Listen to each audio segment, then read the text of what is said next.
लेते हैं 1 कप पानी। अब हम इसको गर्म करेंगे और इसमें 1 बाय 1 करके सारे इंग्रेडिएंट डालेंगे। तो अब हम इसको अजवाइन को मिलाएंगे। हमने अजवाइन ऐड कर दिया है। अब हम इसमें डालेंगे अदरक, लौंग, इसको भी डाल दिया हमने।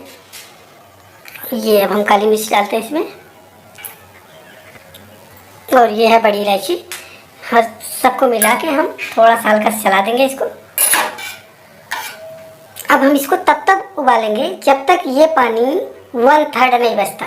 मतलब 1 कप लिया है तो लगभग इसके 3 भाग में से 2 भाग पानी जल जाए और 1 भाग पानी बचता है, तो फिर हम उसको छान लेते हैं। कढ़ा उबल रहा है और ये सर्दियों के लिए सबसे अच्छी औषधि है।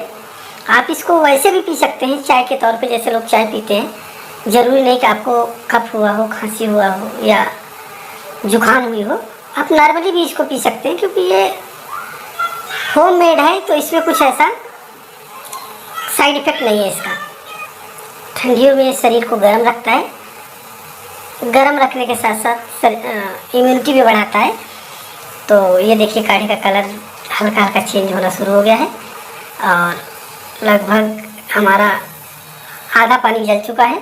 इसको हम थोड़ा सा और उबालेंगे ताकि जो उसके एक्सट्रैक्ट हैं वो सारे पानी में निकल जाए, ताकि हमें पीने में इसका बेनिफिट मिल सके। ये देखिए हमारा काढ़ा बन के तैयार हो गया है। अब हम फ्लेम को बंद करते हैं और हमने फ्लेम को बंद कर दिया। देखो हमारे काढ़े का कलर कितना प्यारा लग रहा है।